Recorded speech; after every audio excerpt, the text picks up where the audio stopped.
How's it going? Luke Sliski here with an update on some of the things I've done to my 2024 Polaris Xpedition XP5 North Star. I ended up getting on Rocky Mountain ATV and got some ITP Hurricanes with some System 3 XCR 350 tires. I got the package mounted directly from Rocky Mountain ATV, and it wasn't terrible. It was like $1,600 give or take for the 4 tires. They came with air pressure in them, already mounted, ready to roll. Literally just a matter of jacking up the side by side, putting the tires on. And I'm very happy with them and happy how they ride. Put the Polaris brand tree kickers or rock guards on there, rock sliders on there.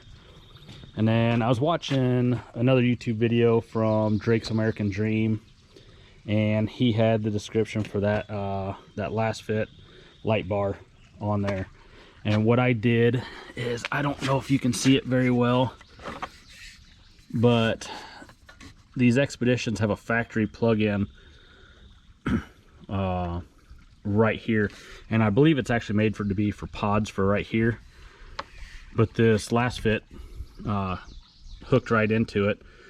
And then I had to order a rocker switch from Polaris, but I got this rocker switch right here from my Polaris dealer. It was like $69 or $79, and there's a factory plug for it.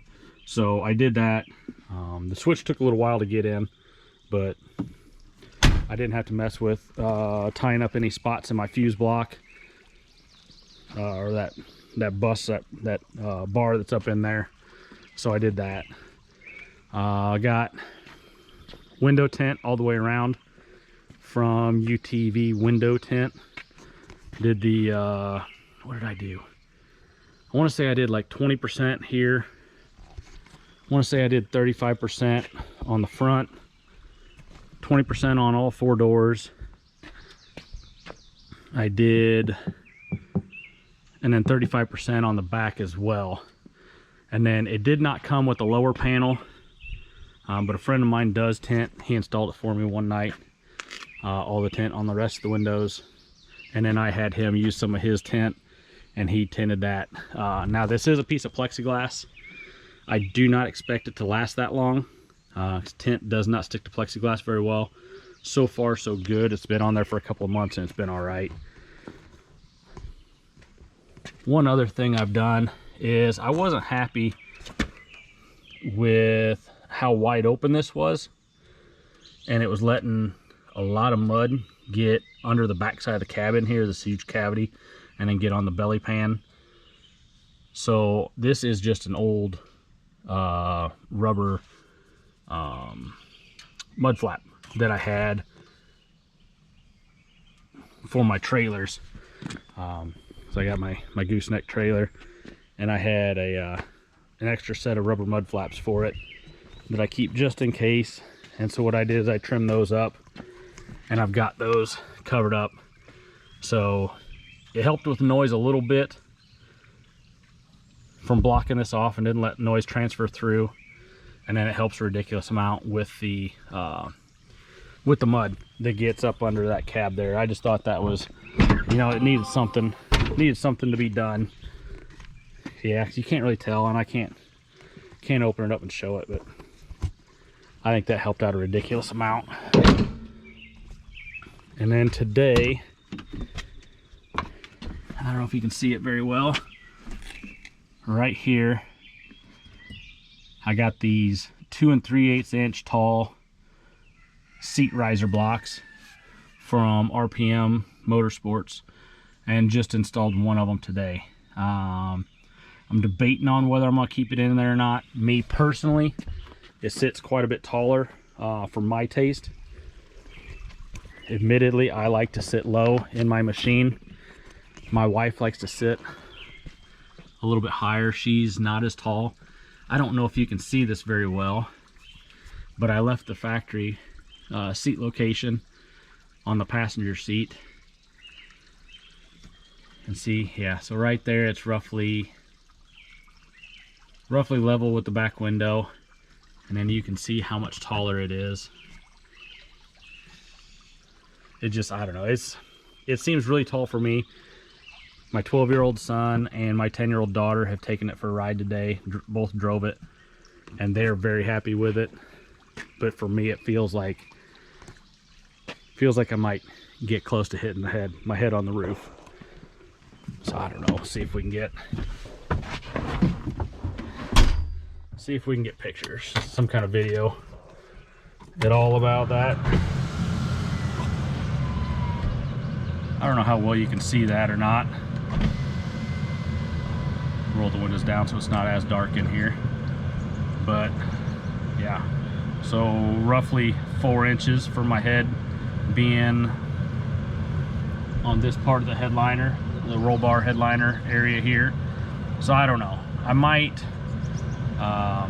try to get some different seat adapters, seat risers. These are 2 3/8 inches tall. I might decide to try to go with some 1.5 inch square steel tube and make my own, or have a local weld shop do it. I've got one just up the road that I used to work at a long time ago, and I've gotten some stuff from them on other projects. You can kind of, I don't know how well this will show up or not, but it's only about 1 inch wide by 2 3/8 inches tall, aluminum rectangle. So what I might do, I might see about getting either some 1 inch tube, which I think I have some in some of our steel piles, or I might get a set of 1.5 inches. I mean, it doesn't, if I got it in the piles, it's not going to cost me anything to make them. So I'm going to try that, and I'm going to see whatever works for me. Like I said, I like to sit low whenever I ride in my truck or my wife's car, and they got the electric power seats. I put the seats all the way down. That's just something I've always done. I don't know, something back from the day when I used to mess around with semis and stuff like that. That was always the cool thing, and I just gotten used to it. Just got used to sitting low and not having to really worry about seeing the front of the hood and all that. So, but I'm gonna play with that, and I'll make updates on it. Other than that, that's about as far as I'm actually gonna take the side-by-side with accessories and aftermarket stuff. I'm pretty happy with it there. It's a functional work toy for me. So I take a lot of farmers around on their properties and check field edges and things of that nature in conjunction with the business, side business that I do. So that's another idea on these seat risers, is how tall I want to make them. I don't know if you can see it very well from this angle, but the side of the seat bolster here is a little bit lower, about 1/4 inch or so lower than the center console.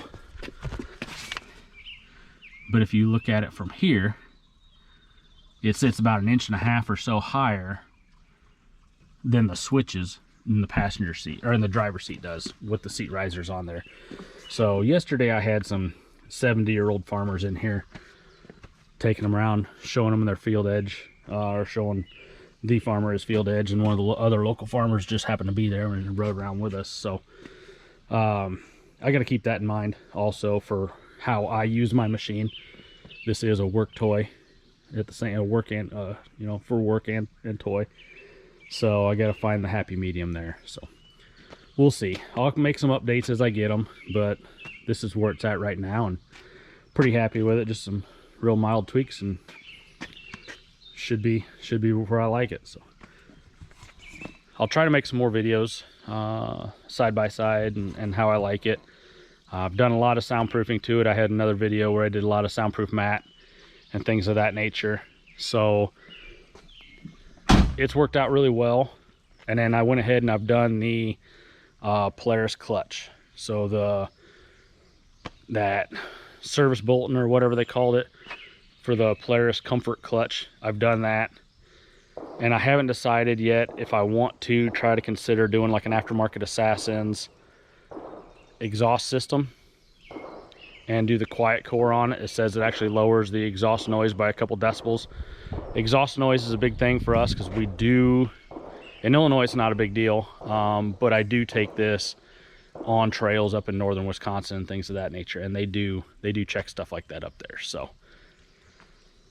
I'm debating, but if it's quieter I should be good. But I might, you know, call the Wisconsin DNR and see if it's good. Aftermarket Assassins is actually out of Wisconsin, so they should be up on that kind of stuff too. So I might, if I'm in the area, I might stop by Eau Claire and talk to the Aftermarket Assassins company and see what they think. So but for right now, that's probably as much as I'm going to do for a while, and just ride it out and see how my use of it evolves, and go from there. So I'll keep it updated from time to time as I do extra stuff. If you got any questions on the machine, anything I've done to it, I'm very happy with it. I would buy one again. My wife thinks it's noisy, you know, coming from her car, but at the same time it's still a side-by-side, even though it does have the creature comforts of vehicles, of her car, of my truck. At the end of the day, it's still a side-by-side. It rides phenomenal. I've taken an 83-year-old farmer out and a bunch of 70-year-old farmers and stuff, and every single one of them said, you know, how amazing it rode and all that. So they didn't have much to say about the noise, but yeah, I'm very happy with it so far, and we'll see how it keeps progressing. So if you have any comments on the machine, feel free to put them down in the comment section. You know, hit the like button, hit the subscribe button. If there's things that you have done on your machine and you got any ideas or tips or tricks or whatever, you know, feel free to let me know. I'm always trying to learn and go from there. So all right, thank you.